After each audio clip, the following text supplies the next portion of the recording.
Hello प्यारे बच्चों, आप कैसे हैं? आइए आज आपका संस्कृत हिंदी क्लास में स्वागत है। मैं D Lal lecturer GRV inter college Rath Hamirpur Uttar Pradesh से। आज हम आपको कक्षा 11 खंड का गद्य भाग है जिसे गद्य गरिमा के नाम से जानते हैं। और कक्षा 11 में ये 7वां पाठ है। आज आपका 7वां पाठ जिसे हम अथातो कुमक्कड़ जिज्ञासा के नाम से जानते हैं। इस पाठ का नाम या शीर्षक जिसे कहते हैं वो अथातो कुमक्कड़ जिज्ञासा है।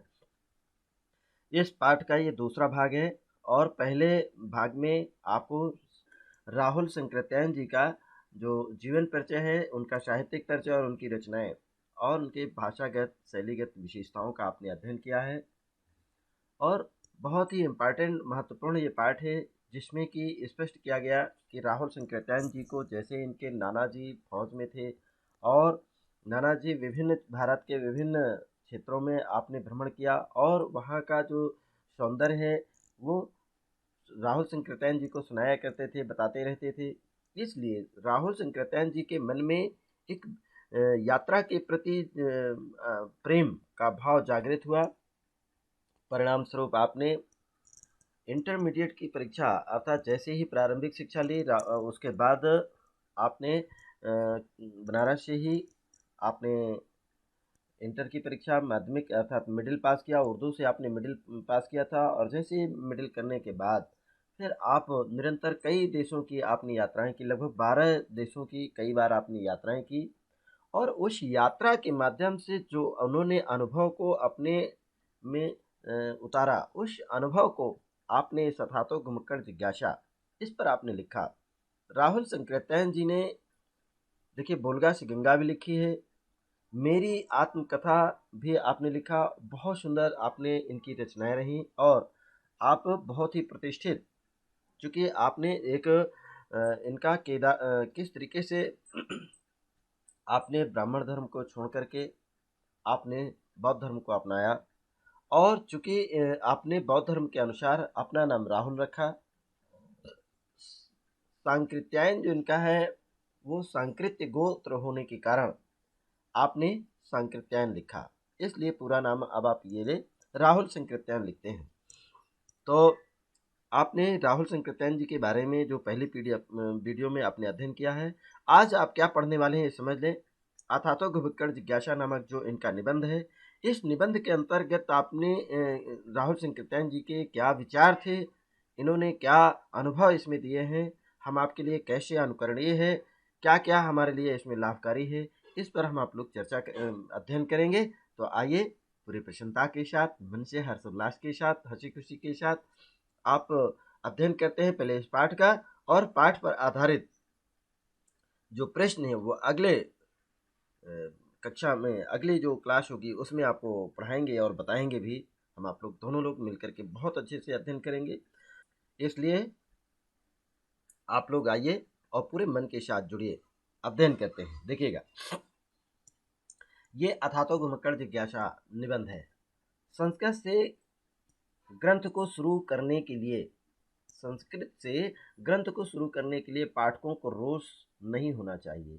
अर्थात अगर ये संस्कृत से शुरू करते हैं तो तात्पर्य है कि पाठकों के अंदर एक रोष माने होता है नाराजगी का भाव उनके अंदर नहीं आना चाहिए कि जब देखो तब संस्कृत की ही बात किया करते हैं। ऐसा क्यों? क्योंकि आपने बौद्ध धर्म को स्वीकार कर लिया था, तो बौद्ध धर्म के अनुयायी हो गए थे, महात्मा बुद्ध के अनुयायी बने, इसलिए संस्कृत जो है उसे नहीं बल्कि ये पाली और प्रकृत भाषा का भी आपको अध्ययन था। आखिर हम शास्त्र लिखने जा रहे हैं। क्या लिखने जा रहे हैं? शास्त्र। और फिर शास्त्र की परिपाटी को मानना ही पड़ेगा। शास्त्र की परिपाटी अर्थात जो शास्त्र लिखने का नियम था, नियमावली थी, उस समय जो लोग रूढ़िवादिता थी उसको मानना ही पड़ेगा। उन्होंने लिखा, स्वीकार किया। शास्त्रों में जिज्ञासा ऐसी चीज के लिए होनी बतलाई गई है जो कि एक सर्वश्रेष्ठ तथा व्यक्ति और समाज के लिए परम हितकारी है। देखिएगा, शास्त्रों में जिज्ञासा, ये जिज्ञासा जो होती है एक ऐसी चीज बतलाई गई है जो कि बहुत ही श्रेष्ठ तथा व्यक्ति और समाज के लिए बहुत ही हितकारी होती है। इसलिए मनुष्य को, हम सभी को जिज्ञासु होना चाहिए और विद्यार्थी को परम जिज्ञासु होना चाहिए। जिज्ञासु माने जानने, ये मतलब जानने की पिपाशा, जानने की तीव्र इच्छा, ये जिज्ञासु कहलाती है। जिज्ञासा आपको कहलाती है। और व्यास ने अपने शास्त्र में देखिएगा, या व्यास जी ने कितने 18 पुराण लिखे हैं और भी शास्त्रों की आपने रचना की है। तो व्यास जी ने अपने शास्त्रों में ब्रह्मा को सर्वश्रेष्ठ मान करके उसे जिज्ञासा का विषय बना दिया है। इसके पहले देखिए किसी ने ब्रह्मा जी को श्रेष्ठता नहीं बताई है। सबसे पहले ब्रह्मा जी को श्रेष्ठ बताने वाले, सबसे श्रेष्ठ बताने वाले कौन थे? ब्रह्मा को सबसे श्रेष्ठ बताने वाले कौन थे? वो व्यास जी थे, महर्षि व्यास। व्यास शिष्य जैमिनी ने, अब जैमिनी क्या थे? व्यास शिष्य जैमिनी ने धर्म को श्रेष्ठ माना है, अर्थात जो व्यास के शिष्य जैमिनी थे उन्होंने भी धर्म को श्रेष्ठ माना। पुराने जितने भी ऋषि थे, ऋषियों से मतभेद रखना हमारे लिए पाप की वस्तु नहीं है। अर्थात ये कहने का मतलब है कि अगर ऋषियों ने कोई बात कही है उसको हम मानते चलें और ना माने तो उसमें पाप होगा, ऐसी जो मनोभावना है उसका खंडन करते हुए राहुल शंकराचार्य जी कहते हैं कि नहीं, उसमें कोई पाप नहीं होगा। वो तो भाई विचार हैं, जैसे आपके विचार हैं वैसे उन ऋषि के भी विचार हो सकते हैं। मान लीजिए 4 ऋषि हैं, चारों ऋषियों के अलग अलग विचार हो सकते हैं, तो किसी न किसी का तो आप मान रहे हैं, नहीं भी मान रहे हैं ठीक है, उनके विचारों को नहीं मान रहे हैं, तो उसमें पाप और पुण्य की ऐसी कोई बात नहीं है।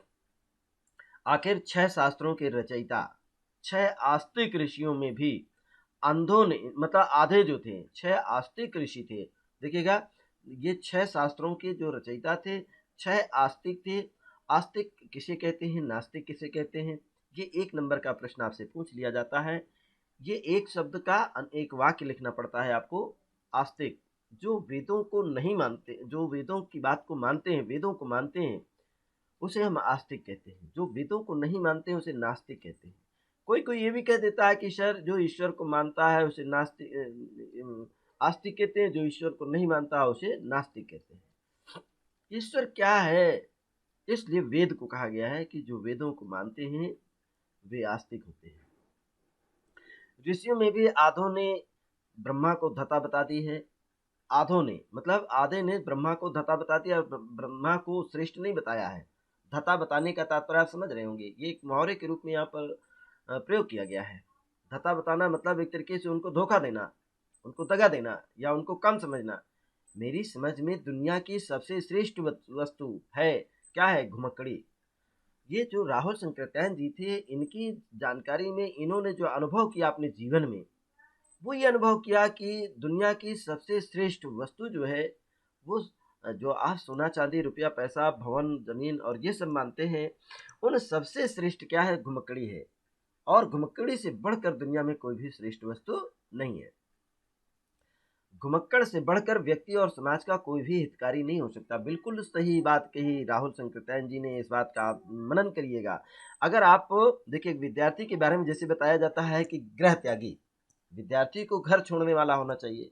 अगर एक ही स्थान पर आप रहना चाहते हैं, माता पिता के पास बाहर जाकर के आप अपनी पढ़ाई नहीं करना चाहते, तो कैसे आप ज्ञान प्राप्त करेंगे? आपकी बताइए, गाँव में आप निवास करते हैं या जिस शहर में निवास करते हैं वहाँ पर मेडिकल कॉलेज की बहुत अच्छी व्यवस्था नहीं है, इंजीनियरिंग कॉलेज भी वहाँ पर नहीं है, तो कैसे आप वहाँ पर इंजीनियर, डॉक्टर और मास्टर और अन्य क्षेत्रों में आप तैयारी कर सकते हैं? इसलिए आपको घुमक्कड़ बनना पड़ेगा, आपको एक स्थान से दूसरे स्थान जाना पड़ेगा। और जो भ्रमणशील होते हैं उन्हीं को तो घुमक्कड़ कहते हैं। तो यहाँ पर जो बताया गया कि कहा जाता है कि ब्रह्मा को सृष्टि करने के लिए ना प्रत्यक्ष प्रमाण सहायक हो सकता है, ना अनुमान ही। देखिए, ब्रह्मा जी को क्या कह दिया कि ब्रह्मा को सृष्टि करने के लिए, अर्थात इनको सृष्टिकर्ता मानते हैं, ना प्रत्यक्ष प्रमाण सहायक हो सकता है और ना ही अनुमान। दुनिया के धारण की जो बात है, दुनिया के धारण करने की बात तो निश्चय ही न ब्रह्मा के ऊपर है, न विष्णु के ऊपर है और न ही शंकर के ऊपर है। देखिए, तीनों को आपने नकार दिया है। दुनिया को धारण करने की जो बात है, इस दुनिया को जिसने बनाया है, दुनिया को जिसने रचा है, इस दुनिया अपने आप प्रकृति ने बनाया है। और प्रकृति किस तरीके से, एक दिन में नहीं, करोड़ों वर्ष लग गए इस पृथ्वी को बनाने में। इसको न ब्रह्मा जी ने बनाया, न विष्णु जी ने बनाया, न शंकर जी ने बनाया। किस तरह से राहुल शंकराचार्य जी ने अपने भावों को इसमें पिरोया कि जो लोगों को मान्यता आ रही है, तरह तरह के लोग उदाहरण देते हैं कि पृथ्वी को गणेश जी उठाए हैं, कहीं गाय उठाए हैं अपनी सींग पर रखे हुए, कहीं शेषनाग जी अपने फन पर उठाए हैं। ये क्या मनगढ़ंत रूढ़ बातें हैं, इसका कोई प्रत्यक्ष प्रमाण नहीं है। इस पंक्ति से स्पष्ट हो जाता है, इसका कोई प्रत्यक्ष प्रमाण नहीं है।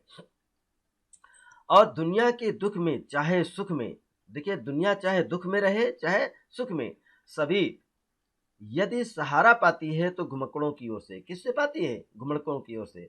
हाँ सही है। आप अगर बीमार हैं, दुखी हैं, तो एक जगह से अपना स्थान छोड़ करके आप दूसरी जगह जाते हैं, तो क्या करते हैं? घुमक्कड़ लोग ही आपकी मदद करते हैं, और घुमक्कड़ी से ही आपको कहीं न कहीं मदद मिलती है। प्रकृति आदिम मनुष्य, जब ये जैसे प्रकृति के पेड़ पौधे हैं, नदी हैं, तालाब हैं, वैसे मनुष्य था। ये आदिम प्राचीन जो मनुष्य था, परम घुमक्कड़ था। कैसा था?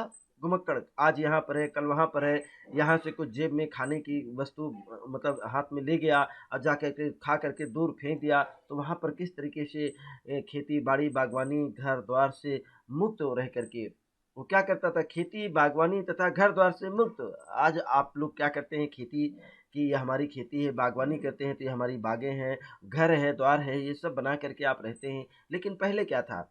वो वो आकाश के पक्षियों की भांति पृथ्वी पर हमेशा विचरण करता था। पहले लोग कैसे रहते थे? लोग जंगलों में विचरण किया करते थे, पेड़ों के नीचे अपना रहा करते थे। जाड़े में यदि इस जगह रहता था तो गर्मी में बहुत 200 कोस दूर चला जाता था। 200 कोस मतलब बहुत दूर-दूर चले जाते थे पैदल।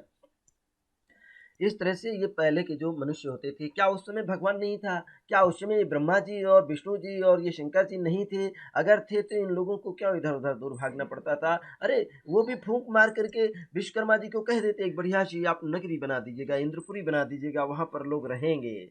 लेकिन ऐसा नहीं था, उसको विधाता बताया है। कहीं न कहीं लेखक ने सत्यार्थ लिखने का प्रयास किया है और रूढ़िवादिताओं पर करारा प्रहार किया है। तो आइए आगे भी देखते हैं, देखिए क्या-क्या बातें बताई हैं। आधुनिक काल में घुमक्कड़ों को देखिए, आधुनिक काल अभी वर्तमान पाश्चात्य को आपने देखा है, आधुनिक काल में घुमक्कड़ों के काम की बात कहने की आवश्यकता है। घुमक्कड़ों की ही बात बताने की आवश्यकता है कि किस तरह से घुमक्कड़ी करके लोग, अंग्रेज लोग भारत में आकर के शासन कर गए। ठीक है? इसके टुकड़े-टुकड़े कर गए, बांग्लादेश बन गया, पाकिस्तान बन गया, अफ़गानिस्तान बन गया, कैसे टुकड़े हुए? और भी देखते जाइएगा इसके किस तरीके से आज भी एक देश के लोग दूसरे देश में पढ़ने के लिए जाते हैं। नालंदा विश्वविद्यालय जो आपका नालंदा विश्वविद्यालय, विक्रमशिला, तक्षशिला विश्वविद्यालय थे उस समय।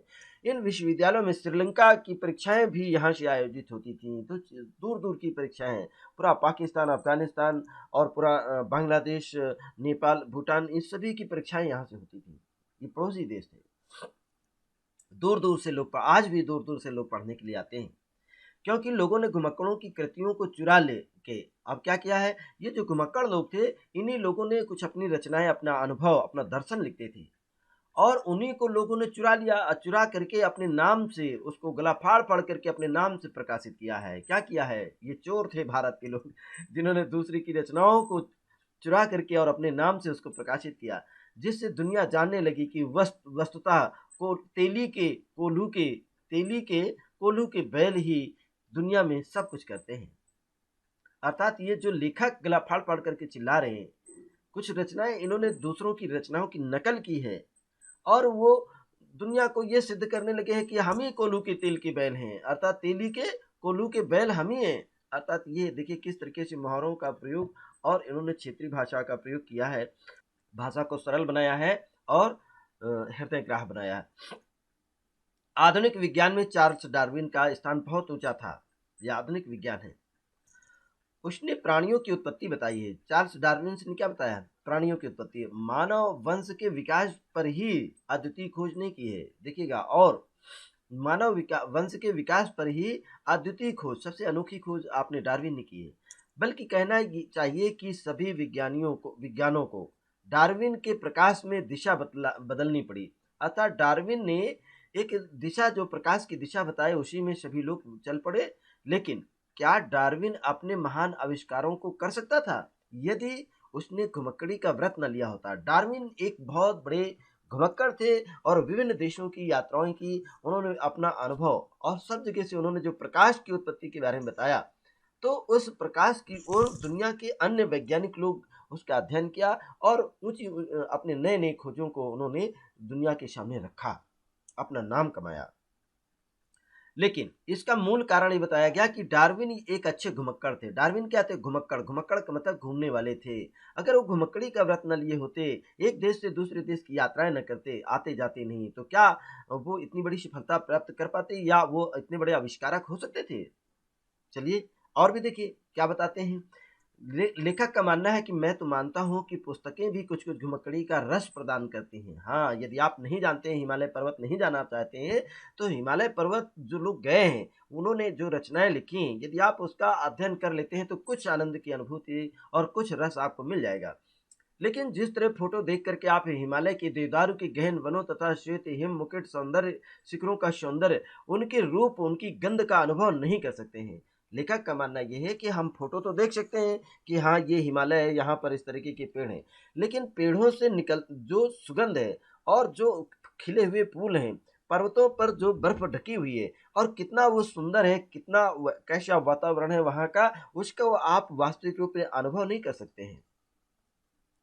अनुभव करने के लिए देखिएगा और उसी तरह यात्रा कथाओं से आपको उस बूंद से भेंट नहीं हो सकती जो कि एक घुमक्कड़ को प्राप्त होती है। अर्थात घुमक्कड़ को वास्तविक रसानुभूति होती है।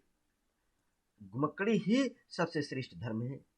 अधिक से अधिक यात्रा पाठकों के लिए यही कहा जा सकता है। जितने भी हमारे पाठक हैं, लेखक का मानना है कि अधिक से अधिक यही कहा जा सकता है कि दूसरे धंधों की अपेक्षा थोड़ा अधिक जो थोड़ा-सा समय है, वो आलोक अगर मिल जाए, थोड़ा-सा प्रकाश मिल जाए और ऐसी साथ ही ऐसी प्रेरणा भी मिल सकती है, जो स्थायी नहीं तो कुछ दिन के लिए तो उन्हें घुमक्कड़ बना ही सकती है।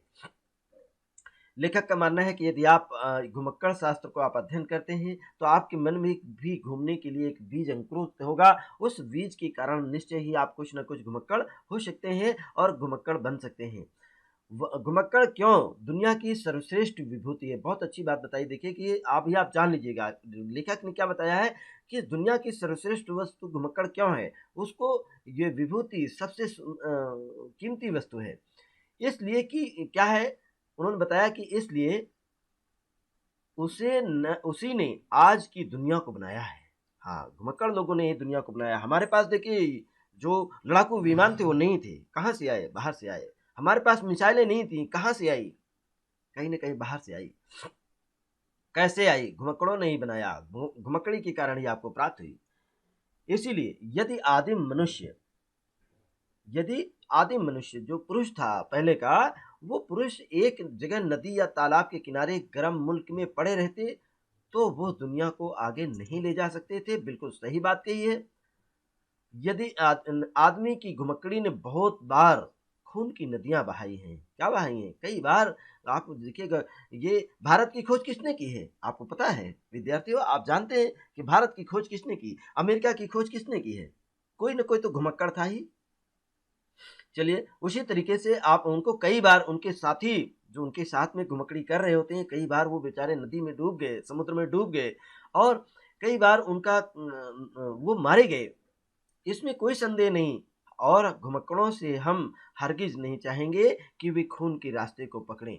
लेखक अहिंसा को सिद्ध देखिए बौद्ध धर्म में अहिंसा सबसे प्रमुख पंचशील सिद्धांत का अंग है और इसमें बताया गया कि हमें हिंसा नहीं करनी चाहिए। तो यहाँ पर राहुल संकृत्यान जी ने कहा कि किसी भी घुमक्कड़ से वो ये नहीं चाहते हैं कि वो हिंसा करें किसी को और खून के रास्ते पर चलें। किंतु घुमक्कड़ों के काफ़िले ना आते-जाते, घुमक्कड़ पहले जब चलते थे तो समूह में चलते थे और निश्चय ही तो सुस्त मानव जातियाँ सो जाती हैं। आज यदि घुमक्कड़ लोग इतनी घूम-घूम करके जगह-जगह अपने ज्ञान-विज्ञान को ना बताते, तो आज मानव जातियाँ सो जाती अर्थात पशु से ऊपर नहीं उठ पाती। जैसे पशु एक स्थान पर रह कर के, एक क्षेत्र में रह कर के और वो बहुत कुछ नहीं जान पाता है, इसलिए उसी तरह मनुष्य भी रहता। आदिम घुमक्कड़ों में से आर्यों देखिए जो घुमक्कड़ थे उनमें कौन थे? आर्य थे। यहाँ भारत की भूमि में आर्य विदेशी है। आर्य बाहर से आए हैं। भले एक राजनीतिक दृष्टिकोण से लोग ये सिद्ध करने का प्रयास लेकिन हमारा इतिहास गवाह है। हमारी जो पुरानी किताबें हैं जिसमें आप पढ़ते चले आ रहे हैं, निरंतर यही सिद्ध किया गया है कई जगह कि आर्य बाहर से भारत में आए हैं। आर्य आए, भारत में आर्य लोग आए, शक आए, हूण आए और यवन आए। सभी ने क्या-क्या किया? अपने खूनी पंजों द्वारा देखिए जो भी आए उन्होंने खूनी पंजों द्वारा मानवता के पथ को किस तरह से प्रशस्त किया है। जो आर्य राय, शाकाय, होण आए, इन्होंने इस क्षेत्र में अपना जब कब्जा किया तो कितने लोगों की हत्याएं की, कैसे उन्होंने हिंसा का रास्ता अपनाया और खूनी पंजों से किस तरह से मानवता के रास्ते को प्रशस्त किया।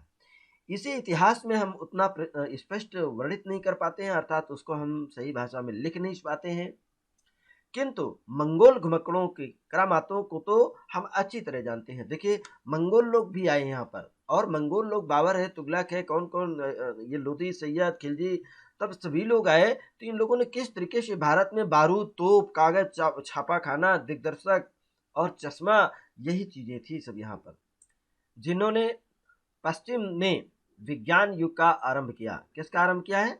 जिन्होंने पश्चिम में विज्ञान युग का आरंभ कराया, और इन चीजों को वहां ले जाने वाले मंगोल घुमक्कड़ थे। बहुत सी चीजें भारत में, देखिए, विदेशों में मसाला नहीं पैदा होता था, यहाँ के मसालों को लालच में, यहाँ के जो मसाले हैं, सब्जी के मसाले के, ये खाने पीने की जो वस्तुएं हैं, इनकी लालच में अंग्रेज लोग यहाँ पर बसने के लिए आए, और उन्होंने धीरे धीरे व्यापार शुरू किया। व्यापार करते ईस्ट इंडिया कंपनी जब आई थी, तो उसके बाद धीरे धीरे यहाँ पर पूरे देश में शासन कर लिया। और क्या किया, देखिए, आइए चलते हैं, इसका भी अध्ययन कर लीजिएगा। देखिए, कोलंबस आए, वास्को डिगामा आए। अभी आपसे पूछे थे, देखिए, कि भारत की खोज किसने की थी और अमेरिका की खोज किसने की थी, शायद आपको उत्तर मिल गए होंगे। दो घुमक्कड़ ही थे जिन्होंने पश्चिमी देशों के आगे बढ़ने का रास्ता खोला। अमेरिका अधिकतर निर्जन सा पड़ा था, कोई नहीं जानता था अमेरिका को, वहां पर आदमी नहीं था। एशिया के कूप मंडूकों को घुमक्कड़, भाई एशिया के जो लोग थे वो समुद्र को लांग करके नहीं जाते थे। देखिए, भारत में भी जानते हैं पहले क्या था, लोग मानते थे, भारत के लोग जो हैं वो विदेशों की समुद्र को लांगने की, उनमें लांगने की शक्ति नहीं थी। उनको विश्वास था, उनको एक परिपाटी, उनको एक रूढ़िवादिता उनको घेरे रहती थी कि समुद्र जो है अपवित्र है, उसको हम लांघेंगे तो हम पाप से में आकंठ डूब जाएंगे और हमारी मृत्यु हो जाएगी। तो डरते थे। और क्यों मानते थे जानते हैं? यहाँ भारत में ये शास्त्रों में उल्लिखित एक व्याख्यान आया है कि समुद्र में जो है एक बार किसी पक्षी के अंडे बहा ले गया, और पक्षी जो वो टिटहरी जो होती ना, वो टे टे टे टे करके आती थी और समुद्र में एक चोंच मारती थी और दूर जाके टीले पर बैठ जाती थी। अगस्त मुनि बैठे बैठे उसको देखा करते थे, और देखते ही देखते उन्होंने सोचा, अरे ये क्या कर रही है। तो अगस्त मुनि जी ने पूछा कि क्यों भाई, तुम ये क्या कर रही हो? उस पक्षी ने बताया कि ये दुष्ट समुद्र मेरे अंडे बहा ले गया है, और अंडे बहा ले गया है तो मैं इस दुष्ट समुद्र को सुखा डालूंगी। और वो जाती थी, गुस्से में एक चोंच मारती थी, अब कितना उस चोंच में पानी आ सकता है, उसको उड़ करके बाहर बैठ जाती थी। वैसे ही अगस्त मुनि जी का पुरुषार्थ जागा, और उन्होंने कहा कि अरे इस पक्षी के अंदर इतना रोष है, चलिए उसके कष्ट को हम दूर कर देते हैं। तो अगस्त मुनि ने उस पूरे समुद्र को चुल्लू में भरा, अब भर करके वो पी गए। जब पी गए तो समुद्र में नाना प्रकार के जीव जंतु वो तड़पने लगे। जो जल में रहने वाले, पानी में रहने वाले जीव जंतु थे, वो प्राणी, वो सभी तड़पने लगे। और तड़पते इस दृश्य को देख करके जो वहां के देवताओं थे, उन देवताओं ने अगस्त मुनि से प्रार्थना की कि भगवान, आपने ये सब क्या किया?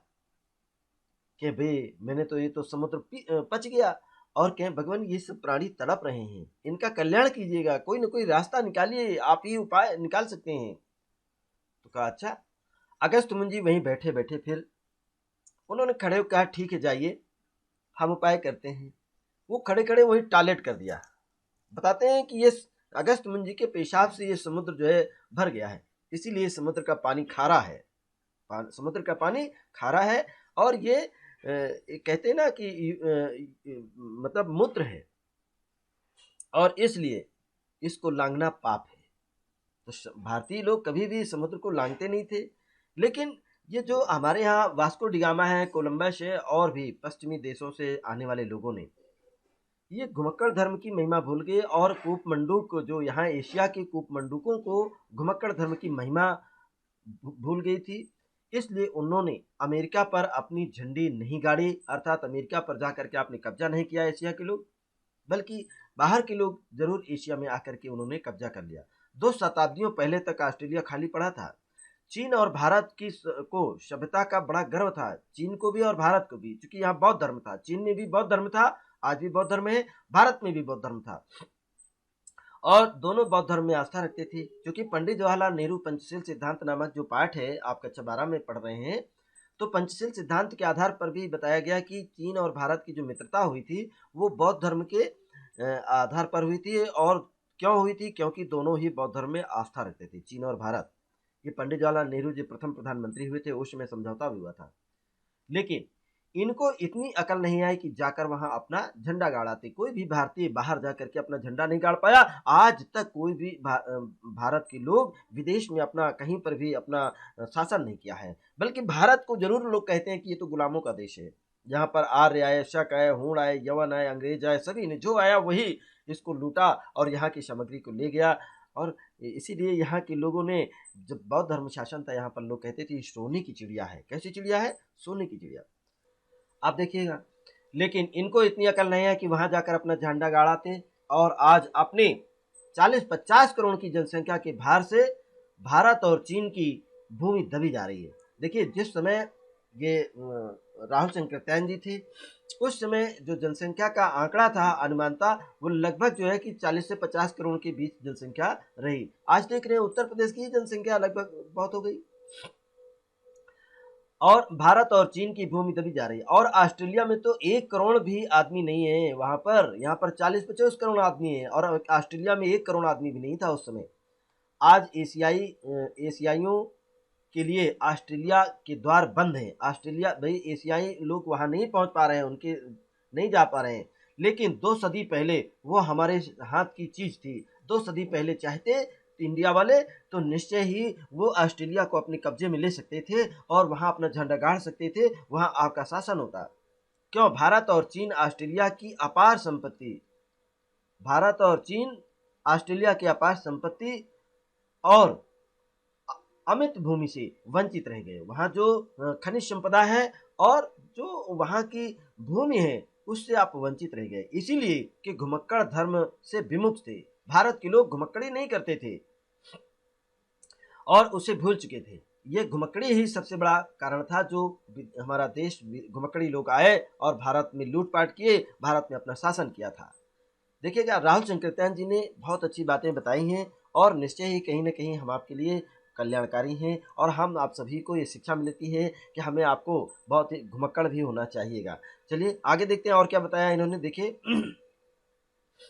हाँ मैं इसे भूलना ही कहूँगा। लेखक ने क्या माना? हाँ मैं इसे भूलना ही कहूँगा, क्योंकि किसी समय भारत और चीन ने बड़े बड़े नामी घुमक्कड़ पैदा किए। किसने पैदा किए थे? चीन ने।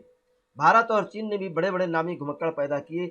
वे भारतीय घुमक्कड़ ही थे जिन्होंने बाहर जाकर के बौद्ध धर्म का प्रचार किया, जिन्होंने शिक्षा दक्षिण पूरब में लंका है, वर्मा है, मलाया है, यवन द्वीप है, श्याम है, कंबोज है, चंपा है और बोर्निया है, और सैलीबीज ही नहीं बल्कि फिलिपाइन तक धावा मारे थे भारत के लोग।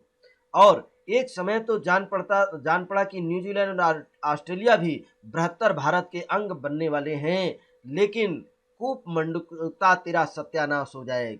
क्या कहा लेखक ने? कि कूप मंडूकता, ये कूप मंडूकता का मतलब समझते हो? कुएं का जैसे मेढक होता है और वो कुएं के अंदर रहता है, कुएं से बाहर नहीं जा पाता, तो वो सोचता है कि पूरी दुनिया बस ये कुएं के बराबर है और यही पूरी दुनिया में मेरा शासन है। यही कूप मंडूकता थी। मंडूक माने मेढक होता है, कुआं, कूप माने कुआं, कुएं का मेढक, तेरा सत्यानाश हो। इस देश के बुद्धुओं ने, किसने? बुद्धू और बुद्धुओं ने उपदेश करना शुरू कर दिया कि समुंदर के खारे पानी, और ये जो बुद्धू लोग थे, देखिए बहुत अच्छी बात जो ये आपको एक प्रश्न के माध्यम से बताए थे कि समुंदर के खारे पानी और हिंदू धर्म में बड़ा बैर है। उसे छूने मात्र से वो नमक की पुतली की तरह गल जाएगा। अर्थात जो लोग समुद्र के पानी को छू लेंगे तो वो गल जाएगा। किसकी तरह? नमक का जैसे होता है ना, नमक को पानी में डाल दिए तो गलना शुरू कर देता है, उसी तरह ये भी गल जाएगा। इतना बतला देने पर क्या कहने की आवश्यकता है कि समाज के कल्याण के लिए घुमक्कड़ धर्म इतनी आवश्यक चीज है। घुमक्कड़ धर्म बहुत ही आवश्यक चीज है। जिस जाति या देश ने इस धर्म को अपनाया है, किसको? घुमक्कड़ को, घुमक्कड़ी को धर्म मान करके जिसने अपनाया, वो चारों ओर फैल गया। कहाँ फैल गया? चारों फलों का भागी बना। ये 4 फल कौन है? अर्थ, धर्म, काम और मोक्ष। इन चारों फलों का भागी हुआ। और जिसने उसे दुराया, दुराया का मतलब जिसने उसे दुराया अर्थात घुमक्कड़ी को जिसने भुला दिया, घुमक्कड़ धर्म को नहीं अपनाया, उसको नरक में भी ठिकाना नहीं मिला। आखिर घुमक्कड़ धर्म को भूलने के कारण ही हम 7 शताब्दियों तक धक्का खाते रहे, अर्थात 700 वर्ष तक इस भारत की भूमि में मुगलों का शासन था। ठीक है, और ऐसे ऐरे गैरे जो भी आए, समझ रहे ना, भारत में जो भी आए, अंग्रेज आए, शक आए, यवन आए, हुन आए, क्या और सब आए, आर्य आए, सभी इसमें 4 लात लगा गए, अर्थात भारत में शासन करके गए हैं। हजारों साल से ये देश गुलाम रहा। क्यों रहा? क्योंकि यहाँ पर घुमक्कड़ी को अपना धर्म नहीं अपनाया। आगे चलते हैं और देखिएगा, शायद किसी को संदेह हो, मैंने इस शास्त्र में जो युक्तियां दी हैं वे सभी तो लौकिक तथा शास्त्र आग्रह है। अच्छा तो धर्म प्रमाण ले लीजिएगा, धर्म को प्रमाण लीजिएगा। दुनिया के अधिकांश धर्म नायक घुमक्कड़ रहे हैं। धर्माचार्यों में आचार विचार बुद्धि और तर्क तथा सहृदयता में सर्वश्रेष्ठ बुद्ध घुमक्कड़ राज्य करते थे। कौन? बुद्ध घुमक्कड़ राज्य करते थे, जो सबसे ज्यादा घूमते थे, आते जाते थे। यद्यपि वो भारत से बाहर नहीं गए, लेकिन वर्ष के 3 मास को छोड़ करके, अर्थात जो वर्षा का दिन होता है इस समय छोड़ करके एक जगह रहना वो पाप समझते थे। कौन लोग पाप समझते थे? जो बुद्ध के शिष्य थे वो एक स्थान पर नहीं रुकते थे। वो अपने आप ही घुमक्कड़ नहीं थे, बल्कि आरंभ में ही अपने शिष्यों से उन्होंने कहा था, चरथ भिक्षुवे चरथ, जिसका अर्थ होता भिक्षुओं, हे शिष्यों, घुमक्कड़ी करो, घुमक्कड़ी करो, चलते रहो, चलते रहो। बुद्ध के भिक्षुओं ने, देखिए, जिसको साधु सन्यासी आज आप कहते हैं ना, भक्त कहते हैं, उसको भिक्षु कहा जाता था। बौद्ध के भिक्षुओं ने अपने गुरु की शिक्षा के लिए माना, कितना माना? क्या इसे बताने की आवश्यकता है? क्या उन्होंने पश्चिम में मकदूनिया तथा मिस्र से पूरब में जापान तक, जापान में देखिए बौद्ध धर्म है, उत्तर में मंगोलिया से लेकर के दक्षिण तक में बाली और बांका के द्वीपों तक उन्होंने रौंद करके रख नहीं दिया, अर्थात उसको रौंद डाला। जिस तरह बृहत्तर भारत के लिए हर एक भारतीय को उचित अभिमान है, हर एक भारतीय को बृहत्तर भारत बहुत बड़ा क्षेत्र है, क्या उसका निर्माण इन्हीं घुमक्कड़ों की चरण धूल ने नहीं किया? निश्चय ही घुमक्कड़ों की चरण धूल ने ही भारत का विकास किया है। केवल बुद्ध ने ही अपनी घुमक्कड़ी से प्रेरणा नहीं दी। अब देखिएगा, अंग्रेज लोग जब भारत आए तो आपके यहाँ रेल की पटरी नहीं थी, अंग्रेजों ने ही शुरू की है। बहुत से नान और नहरें ये की शुरुआत किसने की थी? अंग्रेजों ने की थी। सिंचाई की व्यवस्था, यहाँ शासन व्यवस्था। अब देखिए यहाँ पर भूमि की जो पैमाइश किसने कराई, किस तरीके से लोगों ने ये यहाँ पर मर्दमशुमारी लागू की, इनको भी देखिएगा किसने किया है? सब घुमक्कड़ों ने किया। बल्कि घुमक्कड़ों का तो इतना जोर बुद्ध से 1-2 शताब्दियों पूर्व भी था। जब बुद्ध नहीं थे उसके पूर्व भी, 1-2 शताब्दियों पूर्व भी यहाँ पर घुमक्कड़ लोगों ने किया था, जिसके कारण ही बुद्ध जैसे घुमक्कड़ राज इस देश में पैदा हो सके हैं। उस वक्त पुरुष ही नहीं, स्त्रियां तक जम्बू द्वीप और जम्बू वृक्ष की शाखा ले गईं। अर्थात इनकी जो महात्मा बुद्ध जी की जो पुत्री संघमित्रा थी, अर्थात इनके जो अनुयायी थे सम्राट अशोक, ठीक है, सम्राट अशोक की पुत्री संघमित्रा भी विदेशों तक में गईं और अपनी प्रखर प्रतिभा का जौहर दिखाती थी। बाद में कूप मंडूकों को पराजित करती थी, सारे भारत में मुक्त होकर के विचरण करती थी। किस तरीके से उन्होंने घुमक्कड़ी को अपना करके और पूरे विश्व में शासन करने की एक मुहिम छोड़ दी। अब देखिए, क्या कई महिलाएं पूछती हैं, क्या स्त्रियां भी घुमक्कड़ी कर सकती हैं? ये महिलाएं भी पूछती थी। लेखक का विचार था कि लेखक से पूछती थी, अर्थात राहुल संक्रांतियान जी से, क्या उनको भी इस महाव्रत की दीक्षा लेनी चाहिए? इस बारे में तो अलग अध्याय ही लिखा जाने वाला है, किंतु यहाँ इतना कह देना है कि घुमक्कड़ धर्म ब्राह्मण धर्म जैसा संकुचित धर्म नहीं है। अर्थात ये भी सिद्ध कर दिया राहुल संकृत्यान जी ने कि ब्राह्मण धर्म बहुत ही संकुचित धर्म है। ये किसकी हिम्मत है? चलिए, ब्राह्मण धर्म को घुमक्कड़ न कह करके ब्राह्मण धर्म को संकुचित धर्म कहा है। अर्थात संकुचित धर्म नहीं, जिसमें स्त्रियों के लिए स्थान ना हो, अर्थात स्त्रियों को पढ़ने की व्यवस्था ना हो। स्त्रियां इसमें इतना ही अधिकार रखती हैं जितना पुरुष। अर्थात ये देखिएगा, ब्राह्मण धर्म में ये संकुचित है, लेकिन बौद्ध धर्म क्या कह दिया कि इसमें स्त्रियां उतना ही अधिकार रखती हैं जितना पुरुष। यदि वे जन्म सफल करके व्यक्ति और समाज के लिए कुछ करना चाहती हैं तो उन्हें भी दोनों हाथों से तो उन्हें भी दोनों हाथों इस धर्म को स्वीकार करना चाहिए और घुमक्कड़ी धर्म छुड़ाने के लिए ही पुरुष ने बहुत से बंधन नारी के रास्ते पर लगाए हैं। बुद्ध ने सिर्फ पुरुषों के लिए घुमक्कड़ी करने का आदेश नहीं दिया, बल्कि स्त्रियों को भी कहा कि तुम भी घुमक्कड़ी कर सकते हो और उपदेश दे सकते हो, और तुम भी जाइए घुमक्कड़ी करिए और जगह जगह ज्ञान का प्रसार करिए। वास्तव में राहुल शंकर जी ने बहुत ही अनुपम बात कही है। और भारत में देखिएगा, भारत के प्राचीन धर्मों में जैन धर्म भी है, और जैन धर्म के प्रतिष्ठापक कौन है? महावीर स्वामी कौन थे? वो भी एक घुमक्कड़ राज थे। घुमक्कड़ धर्म के आचरण में छोटी से बड़ी तक सभी बाधाओं और व्याधियों को उन्होंने त्याग दिया था। घर द्वार और नर नारी संतान ही नहीं, वस्त्र का भी वर्जन कर दिया था, त्याग दिया। और करतल भिक्षा अर्थात हाथों में भिक्षा मांग करके, और तरतलवास, करतल भिक्षा तरतलवास, ये भीख मांग करके अपना पेट भरना और पेड़ों के नीचे वास करना। दिगंबर अर्थात अंबर, कपड़े को नहीं पहनते थे, को उन्होंने इसलिए अपनाया था कि निर्द्वंद विचरण में कोई बाधा ना रहे। श्वेतांबर बंधु, दिगंबर बंधु कहने के लिए नाराज ना हो। ये श्वेतांबर और दिगंबर भी ये नाराज ना हो। कुछ श्वेतांबर जो है श्वेत कपड़े पहनने वाले हैं। वस्तुतः हमारे वैज्ञानिक महान घुमक्कड़ कुछ बातों में दिगंबरों की कल्पना के अनुसार थे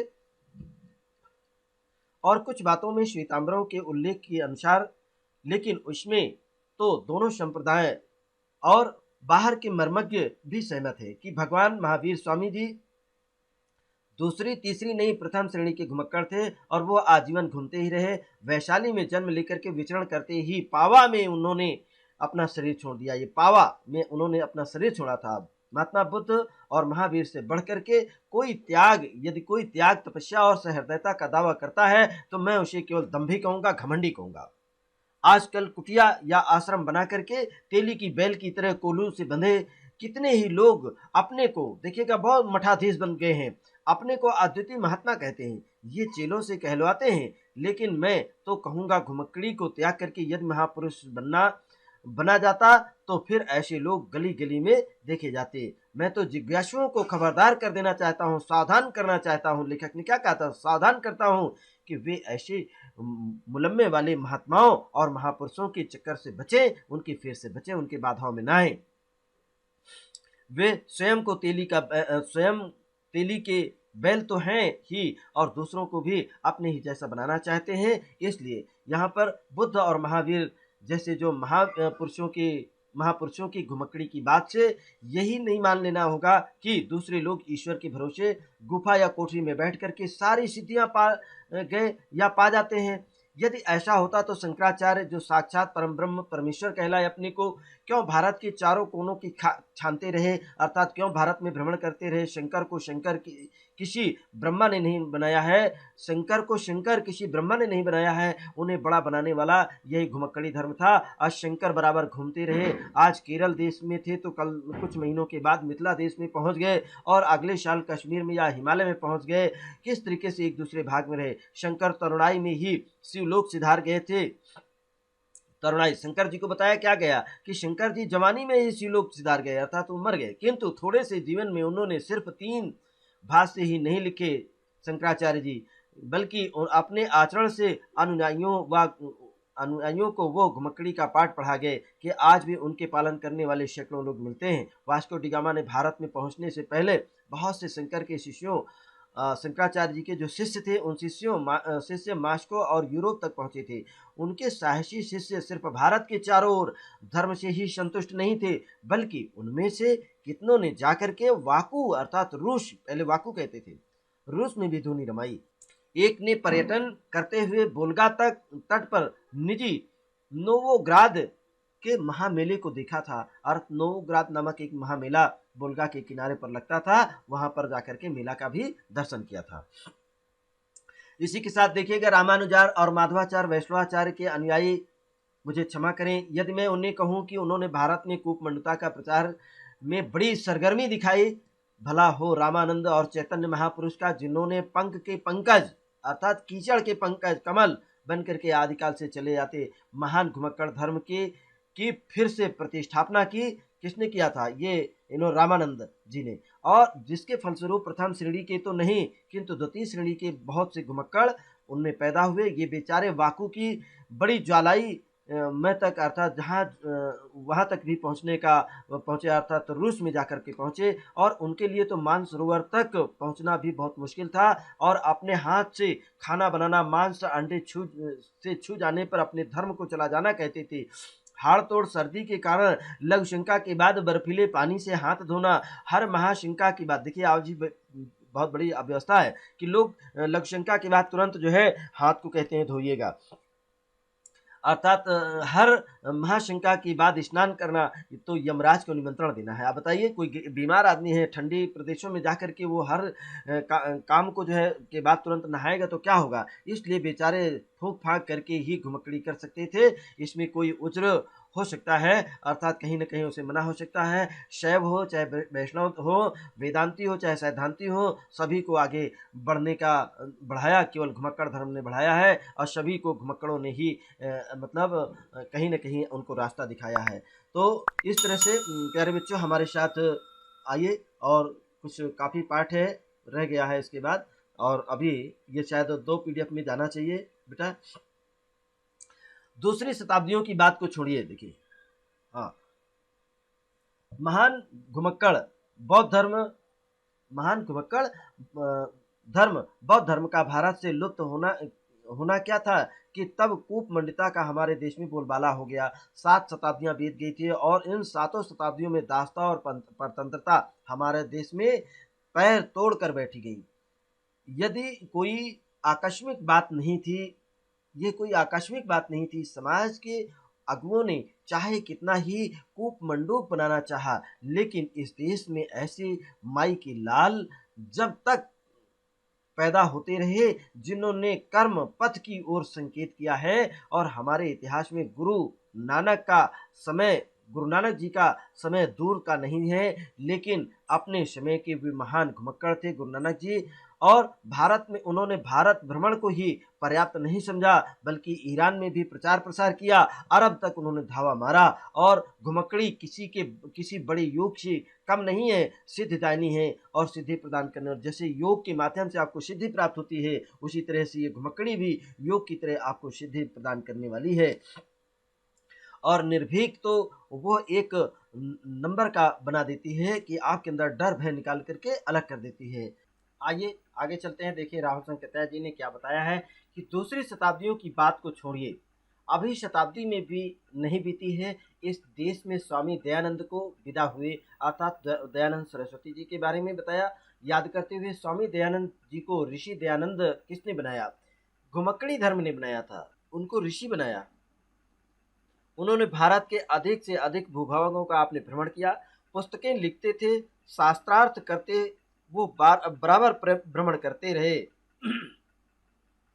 शास्त्रों को पढ़ करके काशी के बड़े बड़े पंडित महामंडूक बनने में ही सफल होते रहे। इसलिए दयानंद को मुक्त बुद्ध, क्या कहा? मुक्ति बुद्धि, इसको कहा गया मुक्त बुद्धि और तर्क प्रधान बनाने का कारण शास्त्रों से अलग कहीं ढूंढना होगा, और वहाँ वो है उनका निरंतर घुमक्कड़ी धर्म का सेवन करना। क्योंकि दयानंद सरस्वती जी के जो गुरु जी थे, उन्होंने स्पष्ट इनसे कहा था कि देखिए मैं गुरु दक्षिणा में जो आप दे रहे हैं वो लौंग तो ले रहा हूँ, लेकिन मेरी गुरु दक्षिणा क्या है? भारत में जो अज्ञानता के अंधकार में निमग्न हुआ यहाँ के नागरिक हैं, यहाँ के स्त्रियों और सूत्रों का निरंतर अपमान और तिरस्कार किया जा रहा है, और वेदों और स्त्रियों को सूत्रों और स्त्रियों को वेदों को पढ़ने का अधिकार नहीं था। उनके अधिकारों को आप दिलाइए, पतितों को ऊपर उठाइए।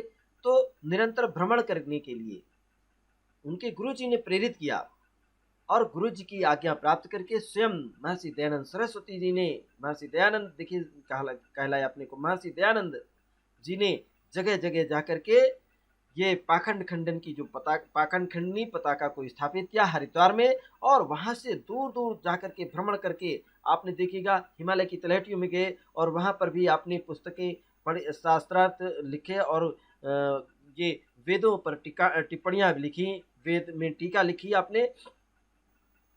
तो इसलिए दयानंद जी को मुक्त बुद्ध और तर्क प्रधान बनाने का जो कारण था वो शास्त्रों से अलग ही कहीं ढूंढना होगा। लेखक ने ये भी बताया कि और वो है उनका निरंतर घुमक्कड़ी धर्म का सेवन, अर्थात केवल किताबें पढ़ने मात्र से, लिखने मात्र से काम नहीं चलेगा। इसलिए उन्होंने समुद्र यात्रा करने, द्वीप द्वीपांतरों में जाने के विरुद्ध जितनी थोथी दलीलें थीं, उन सभी का खंडन किया है। रूढ़िवादिताओं को नष्ट करने का उन्होंने संकल्प लिया था और उस दलीलों को खारिज किया, सबको चिंदी चिंदी करके उड़ा दिया। किसने उड़ाया? दयानंद सरस्वती जी ने उड़ाया और बताया कि मनुष्य स्थावर वृक्ष नहीं है, एक जगह पर खड़े रहने वाला पेड़ नहीं है कि फल देता रहे। अरे मनुष्य जंगम प्राणी है, जंगल जंगल, वन वन, देखिए पर्वत से पर्वत, नदी से नदी और गांव से गांव, नगर से नगर और जंगल से पहाड़ से पहाड़ में भ्रमण करते रहे। कौन करते रहे? दयानंद जी ने भ्रमण किया है, तभी तो इतना ज्ञान प्राप्त किया था। चलना मनुष्य का धर्म है। मनुष्य का सबसे बड़ा धर्म क्या है? चलना। जिसने इसे छोड़ा वह मनुष्य होने का अधिकारी बना है। और मनुष्य होने का अधिकारी कैसे बना, इसका प्रमुख कारण देखिएगा, राहुल संकृत्यायन जी ने आपको बता दिया है। आइए और आगे उन्होंने बताया है कि 20वीं शताब्दी के भारतीय घुमक्कड़ों की चर्चा करने की आवश्यकता नहीं है। इतना लिखने से मालूम हो गया होगा कि संसार में यदि अनादि सनातन धर्म है, संसार का अनादि क्या है? सनातन धर्म, वो घुमक्कड़ धर्म है। लेकिन वो संकुचित संप्रदाय नहीं है, वह अवकाश की तरह नहीं। स्पष्ट कह दिया कि ये सनातन धर्म एक संकुचित धर्म संप्रदाय की तरह नहीं है, संकुचित संप्रदाय की तरह नहीं है। वो आकाश की तरह महान है, समुद्र की तरह विशाल है।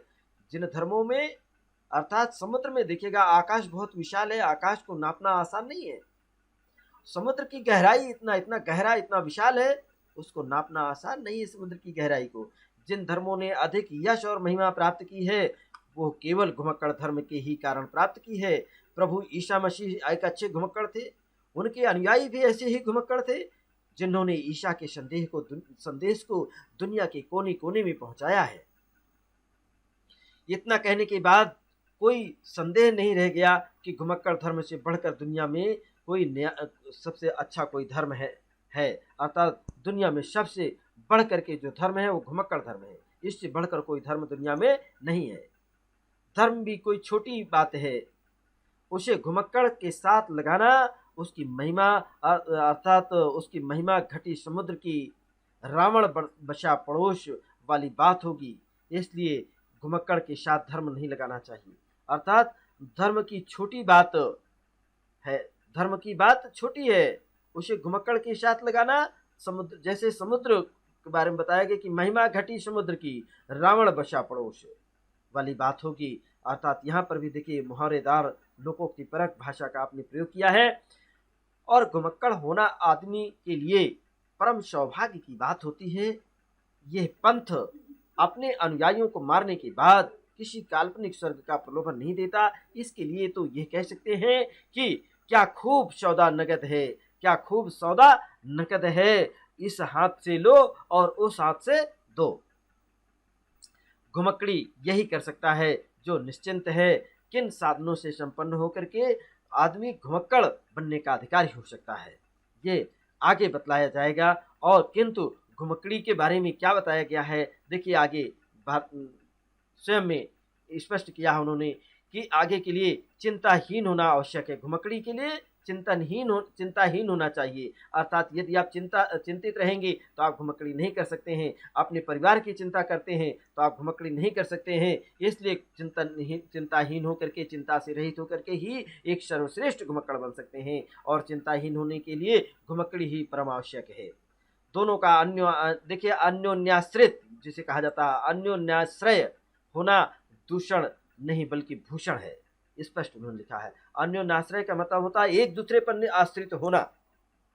अन्योन्याश्रय का मतलब एक दूसरे पर आश्रित होना, आधारित होना। और घुमक्कड़ी से बढ़ करके सुख कहाँ मिल सकता है? आखिर चिंताहीनता अर्थात चिंता से रहित होना, चिंता न होना तो सुख का सबसे बड़ा स्पष्ट रूप है। और घुमक्कड़ी में कष्ट भी होते हैं।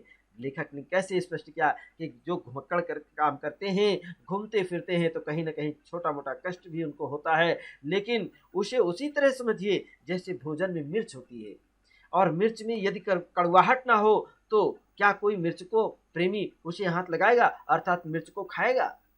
नहीं।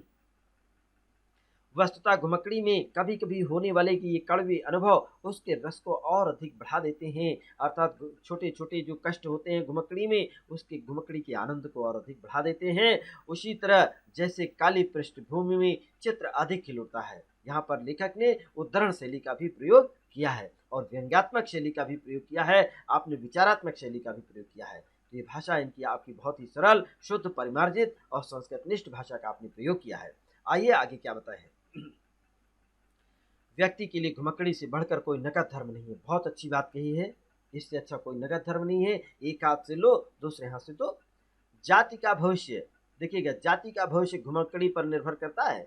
इसीलिए मैं कहूंगा कि हर एक तरुण और तरुणी को, अर्थात एक युवक और युवती को, नवयुवक और नवयुवती को घुमक्कड़ी का व्रत धारण करना चाहिए।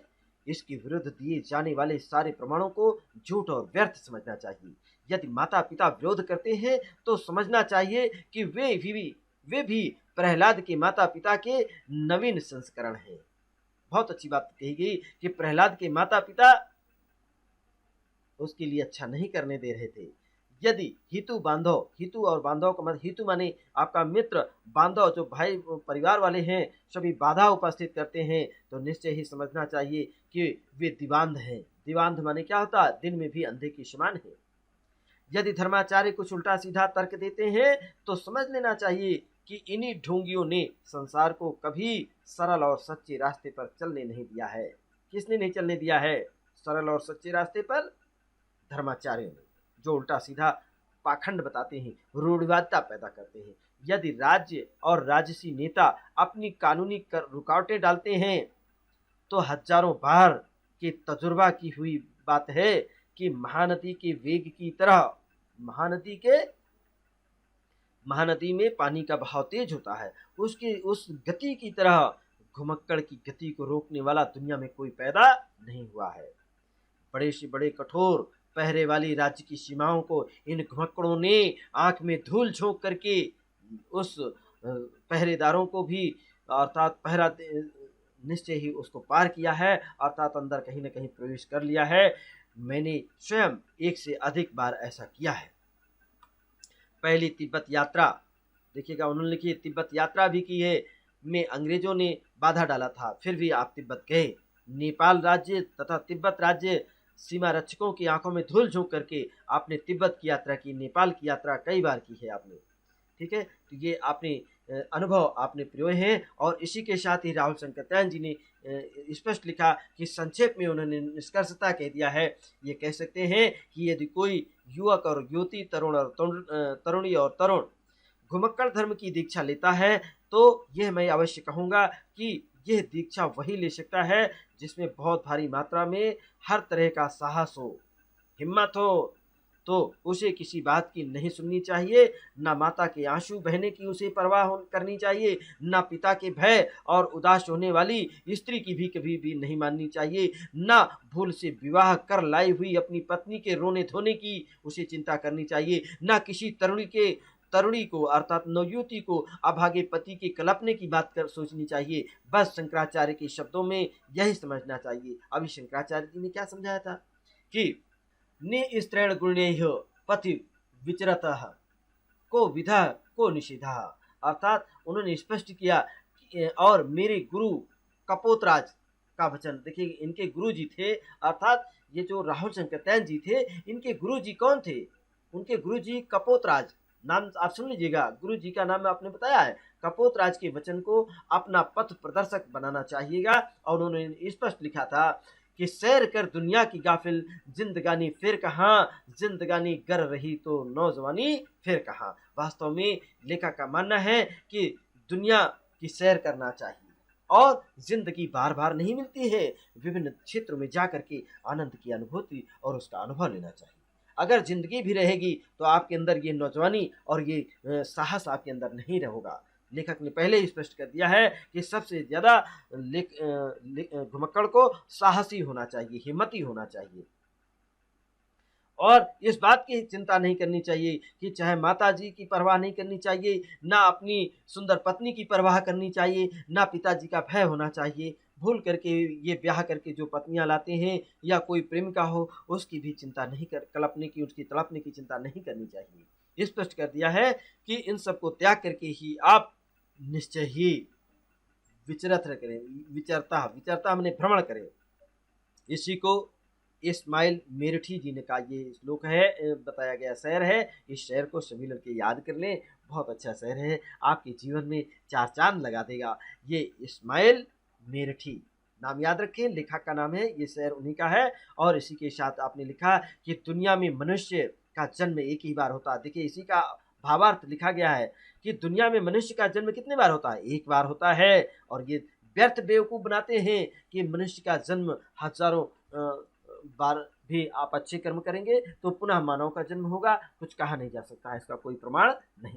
तो प्यारे बच्चों, स्पष्ट लिखा कि दुनिया में मनुष्य का जन्म एक ही बार होता है और जवानी भी केवल एक ही बार आती है। और साहसी मनुष्य, ये तरुण और तरुणियों, ये नवयुवक और नवयुवतियों, अर्थात लड़के और लड़कियों को इस अवसर से हाथ नहीं धोना चाहिए, अर्थात इसका लाभ लेना चाहिए। और कमर बांध लो भावी घुमक्कड़ो, संसार तुम्हारा स्वागत करने के लिए बेकरार है, तैयार है। इसलिए जरूर आप साहसी बने, हिम्मती बने और घुमक्कड़ी करने का संकल्प ले लें।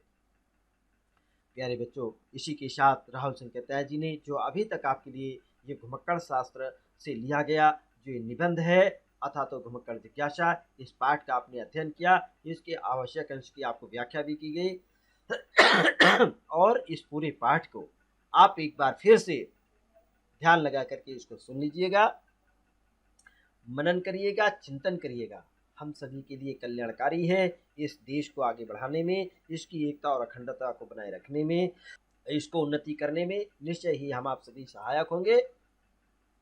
इसी के साथ आप अगली आने वाली जो कल की वीडियो और लेक्चर होगा, इस पाठ पर आधारित कैसे कैसे प्रश्न आपसे पूछे जाते हैं परीक्षा में, उनके उत्तर कैसे आप देंगे, तो इसको आप पहले तैयार कर लें, पढ़ लेंगे, और ताकि आगे कल जो प्रश्न पूछे जाएंगे उनके उत्तर आप कैसे देंगे, उसको आपको उत्तर देने में आसानी होगी। इसको आप तैयार करके आए। और इसी के साथ आज की क्लास समाप्त होती है। आप सभी अपना ख्याल रखें, खुश रहें, प्रसन्न रहें। आपको बहुत बहुत धन्यवाद।